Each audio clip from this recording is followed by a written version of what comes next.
Hello friends, welcome to my channel pi plus, जहाँ हम करेंगे कॉम्प्लेक्स टॉपिक्स को simple. If you are new to my channel then please subscribe and press the bell icon so you don't miss any of my videos.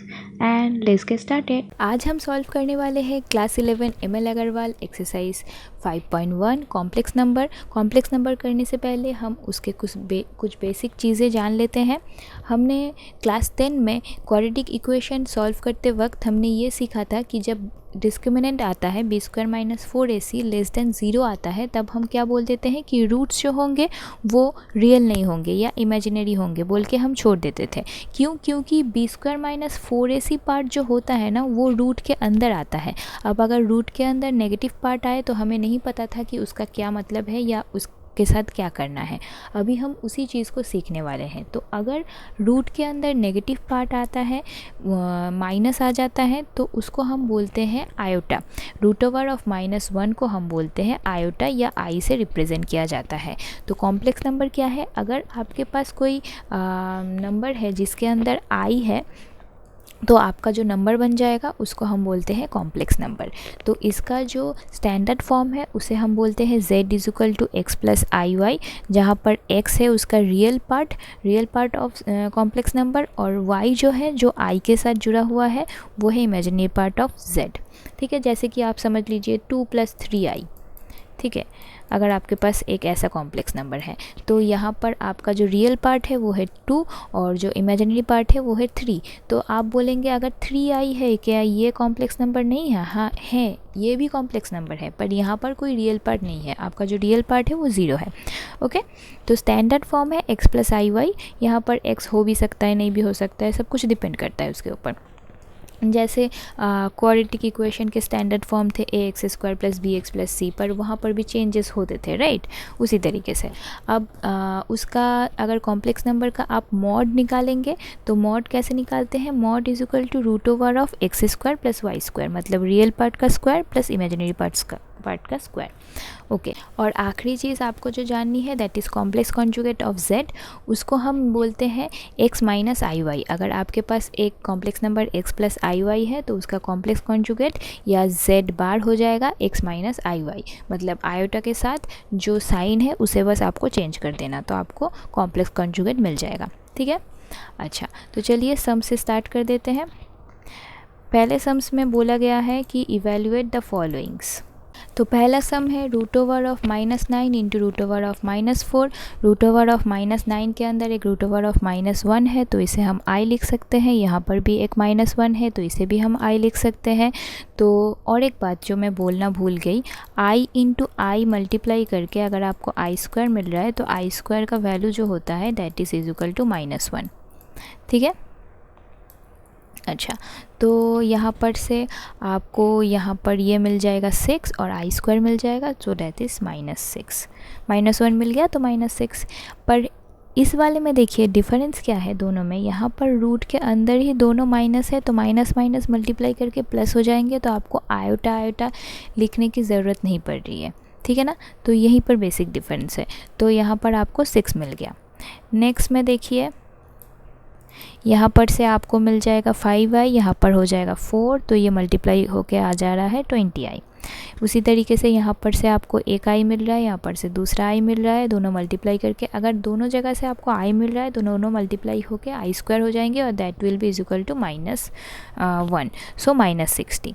उसी तरीके से यहाँ पर अगर आप सॉल्व करेंगे तो ये हो जाएगा 4i, ये हो जाएगा 5i, ये हो जाएगा 6i और ये हो जाएगा -25i। इन्हें अगर आप कैलकुलेट करेंगे तो नॉर्मली प्लस माइनस करके आपका 0 आ रहा है। ओके, नेक्स्ट क्वेश्चन में जाते हैं। नेक्स्ट क्वेश्चन पार्ट 2 नंबर 2 में बोला है कि z बोल दिया है, आपको real z, imaginary z, z बार और मॉड z निकालना है। मैंने वीडियो के स्टार्टिंग में ही समझाया था रियल z क्या होता है। वो अगर आपका जो x + iy है तो x वाला पार्ट आपका रियल z होगा। तो यहाँ पर देखिए i के सिवा कौन सा नंबर है? -3, तो ये हो जाएगा रियल z। यहाँ पर i के साथ कितना है? -1 है, तो ये हो जाएगा आपका इमेजिनरी z, क्योंकि आपका जो स्टैंडर्ड फॉर्म है that is x + iy, right? तो यहाँ पर प्लस की जगह माइनस है तो -1 हो गया आपका इमेजिनरी z। और z बार के लिए क्या हो जाता है x माइनस आई वाई, तो यहाँ पर x कितना है -3 पुट हो गया। अगर यहाँ क्योंकि यहाँ पर माइनस है तो ये प्लस हो जाएगा प्लस आई। ओके, और मॉड z क्या हो जाएगा, मॉड z हो जाता है √ओवर of x square plus y square. तो x कितना है यहाँ पर, x मतलब रियल पार्ट है -3 का होल स्क्वायर, और y मतलब इमेजिनरी पार्ट, तो इमेजिनरी पार्ट का होल स्क्वायर। तो आपको मिल जा रहा है √ओवर ऑफ 10। नेक्स्ट क्वेश्चन में देखिए, आपको बोल दिया है कि z² का वैल्यू बोल दिया है और पूछा है कि z का वैल्यू ये हो सकता है कि नहीं। ओके, तो हम क्या चाहते हैं, z का वैल्यू निकालना, और बोल दिया है z² का वैल्यू। तो हम बेसिकली क्या करेंगे, हम इस चीज़ को एक स्क्वायर फॉर्म में लाने की कोशिश करेंगे, तभी स्क्वायर स्क्वायर कट जाएगा, राइट। तो इसको अगर हम एक स्क्वायर फॉर्म में लाने की कोशिश करेंगे, अगर हम चाहते हैं कि इसको हम एक x plus something y whole square के फॉर्म में लाए, ठीक है, ताकि ये जो स्क्वायर है ये कट जाए, ठीक है। तो उसके लिए हम क्या करेंगे, बेसिकली इसके लिए हमें तो पता है ना कि इस चीज़ का फॉर्मूला क्या होता है, x² plus y² plus 2xy, ठीक है। तो हम देखते हैं कि ये जो i वाला पार्ट है उसे 2xy पार्ट में ला पाते हैं या नहीं। तो इसके लिए हम अगर यहाँ पर 2 मल्टीप्लाई करेंगे तो हमें ये, क्योंकि 1 है तो इसे 1 करने के लिए हाफ मल्टीप्लाई करना पड़ेगा। तो देखिए 2 × हाफ i, वही सेम चीज़ रहा, पर ये करके फ़ायदा नहीं होगा, क्योंकि आपको 2 वैल्यूज़ चाहिए, आपको x का भी वैल्यू चाहिए, आपको y का भी वैल्यू चाहिए। तो हमने क्या किया, हाफ को 2 पार्ट में डिवाइड कर लिया, 1/√2 और 1/√2, ठीक है। तो अभी आपको x भी मिल गया, आपको y भी मिल गया। तो देखिए आप इसे ऐसे लिख सकते हैं कि क्योंकि सेम आ गया, अभी इन दोनों को अगर आप ऐसे लिख दें कि x का होल स्क्वायर माइनस y का होल स्क्वायर माइनस दिस, तो ये दोनों कट जाएंगे, सेम वैल्यूज़ है इन्हें हमने, अगर आप यहाँ पर से आप बोल सकते कि अगर आप x को 1 ले लें और y को हाफ़ ले लें, यहाँ पर प्रॉब्लम क्या होगा, 1 और हाफ़ को अगर आप माइनस करेंगे वो कटेगा नहीं, तो आपको सेम वैल्यूज़ चाहिए। आप क्योंकि यहाँ पर i के सिवा कुछ है नहीं, आपको 0 कर देना है, तो इसीलिए हमने हाफ़ को 2 पार्ट में डिवाइड कर लिया, एक 1/√2 और दूसरा 1/√2। अभी इसको हमने स्क्वायर में लिखा, मतलब हाफ़ माइनस हाफ़ किया, तो हाफ़ माइनस हाफ़ क्या होता है, 0 होता है। इसे हम लिख सकते हैं 1/√2 whole square minus 1/√2 whole square, ठीक है, और इसको ऐसे ही लिख दिया। अभी देखिए यहाँ पर प्रॉब्लम क्या है, यहाँ पर माइनस तो होना नहीं चाहिए, यहाँ पर प्लस होना चाहिए, और एक आयोटा भी तो एक्स्ट्रा है, तो इसे हम लिख देते हैं कि माइनस की जगह लिख देते हैं प्लस i/√2 का होल स्क्वायर। अभी देखिए ये x² plus y² minus 2 × x × y के फॉर्म में आ गया, और क्योंकि i² होता है -1, तो ये -1 यहाँ पर माइनस ही रहेगा, पर ये i भी आ गया यहाँ पर, जो एक्स्ट्रा i था, तो ये फुल एक x प्लस ये x माइनस वाई के फॉर्म में आ चुका है, जहाँ पर x है 1/√2 और y है आपका i/√2। तो इसको हम ऐसे होल स्क्वायर लिख सकते हैं, और दोनों तरफ से अगर स्क्वायर को काट देंगे तो आपको आंसर मिल जाएगा, जो है ये। तो वो जो स्टेटमेंट था वो ट्रू था, ठीक है ना। तो बेसिकली आपको इस चीज़ को एक होल स्क्वायर के फॉर्म में लाने की कोशिश करना है। उसके लिए प्लस माइनस करके चेंज कीजिए और दोनों तरफ से स्क्वायर को काट दीजिए और देख लीजिए कि जो z का वैल्यू है वो सेम आ रहा है कि नहीं। नेक्स्ट क्वेश्चन देखते हैं, नंबर 4 भी 3 की तरह ही सेम क्वेश्चन है। आपको बोल दिया है कि z² का वैल्यू बोल दिया है और z ये है कि नहीं दिखाना है। तो उसी तरीके से हम क्या करेंगे, इस चीज़ को एक होल स्क्वायर के फॉर्म में लाने की कोशिश करेंगे।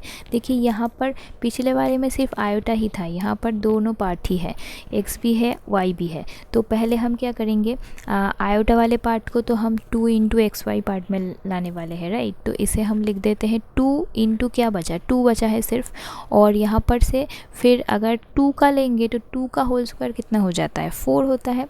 तो यहाँ पर चाहिए आपको -3, तो हम लिख सकते हैं -4 + 1 लिख सकते हैं, इस चीज़ को ऐसे लिख सकते हैं। तो देखिए अभी अगर हमें x और y चाहिए, हम ऐसा कर सकते हैं कि x को ऐसा लिख दिया होल स्क्वायर, और जो माइनस वाला पार्ट होगा ना, हमेशा माइनस वाले पार्ट के साथ i को ऐड कर दीजिए। तो 2i होल स्क्वायर लिख सकते हैं, तो ये -1 माइनस आ जाएगा, तो कोई प्रॉब्लम नहीं है, ये मैच कर गया। और ये तो जैसा जैसा था वैसा ही। तो यहाँ पर देखिए x और y के फॉर्म में आ चुका है, तो इसे हम लिख सकते हैं x प्लस y का होल स्क्वायर मतलब 1 प्लस 2y का होल स्क्वायर। तो यहाँ पर से अगर स्क्वायर स्क्वायर कट जाएगा तो ये आ जाएगा। सो वो जो स्टेटमेंट था वो ट्रू था कि z का वैल्यू ये है। ओके, नंबर 5 देख लेते हैं। नंबर 5 में आपको बोल दिया है कि if iota is equal to root over of -1 then show that, कि ये जो है आपको ये शो करना है। ठीक है, चलिए बस सिंप्लीफाई ही तो करना है। ये देखिए यहाँ पर बेसिकली इसे अगर हम a सोच ले और इसे अगर हम b सोच ले तो ये a plus b into a minus b के फॉर्म में है। तो a plus b into a minus b का फॉर्मूला क्या होता है, a square minus b square. तो हमने a square minus b square लिख दिया, पर i स्क्वायर का वैल्यू क्या होता है -1, और इसको अगर हम ब्रेक करेंगे तो हमें ये मिलेगा। तो -1 क्या हो जाता है +1, तो आपको मिल जाएगा x square plus 2x plus 2, जो आपको एक्चुअल में प्रूफ करना था। ओके,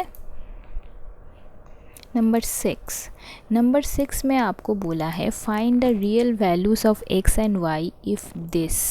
अच्छा, कॉम्प्लेक्स नंबर के बारे में एक इंटरेस्टिंग चीज़ ये होती है, अगर आप यहाँ पर आपके पास दो कॉम्प्लेक्स नंबर है x1 plus i y one is equal to आपके पास है x2 plus i Y to. यहाँ पर आपका x और y का वैल्यू कुछ भी हो, x1 y1 का वैल्यू कुछ भी हो, आप हमेशा रियल, अगर आप ये दोनों को इक्वल बोल रहे हैं तो आप रियल पार्ट्स को कंपेयर कर सकते हैं, रियल पार्ट्स को इक्वल बोल सकते हैं, मतलब x1 is equal to x2 होना चाहिए, और इमेजिनरी पार्ट को अलग से इक्वल बोल सकते हैं, मतलब y1 is equal to y2 होना चाहिए। ये प्रॉपर्टी है, तो उसी प्रॉपर्टी को यूज़ करके हम यहाँ पर से रियल पार्ट को रियल पार्ट के साथ इक्वल करेंगे और इमेजिनरी पार्ट को इमेजिनरी पार्ट के साथ इक्वल करेंगे और वैल्यूज़ निकालेंगे। तो चलिए, रियल पार्ट क्या है, रियल पार्ट है 2y, तो 2y इज इक्वल टू 5 होगा, और इमेजिनरी पार्ट क्या है 3x माइनस वाई, तो 3x minus y is equal to -2 होगा। यहाँ पर माइनस को भी काउंट करना है, ठीक है ना।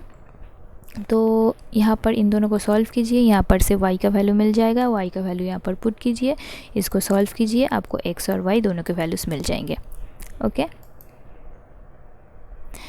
नेक्स्ट में भी आपको उसी तरीके से x और y के वैल्यूज़ निकालने को बोले हैं। यहाँ पर देखिए कोई भी इमेजिनरी नंबर है नहीं, तो आपके पास सिर्फ रियल नंबर है, तो रियल नंबर को रियल नंबर के साथ कंपेयर कीजिए, और इमेजिनरी ना ऐसा लिख सकते हैं ना इस चीज़ को कि प्लस i इंटू ज़ीरो, तो आपका जो इमेजिनरी पार्ट है वो है बेसिकली ज़ीरो, तो इसके साथ ज़ीरो को कंपेयर करेंगे, यहाँ से आपको x मिल जाएगा और यहाँ से आपको y मिल जाएगा। ओके, और यहाँ पर देखिए पूरा ही ज़ीरो है, तो टोटली ज़ीरो है, तो x को जो रियल पार्ट है उसको भी अलग से ज़ीरो लिख सकते हैं, और जो इमेजिनरी पार्ट है उसको भी अलग से ज़ीरो लिख सकते हैं, और दोनों को सॉल्व करके आपको x और y का वैल्यू मिल जाएगा।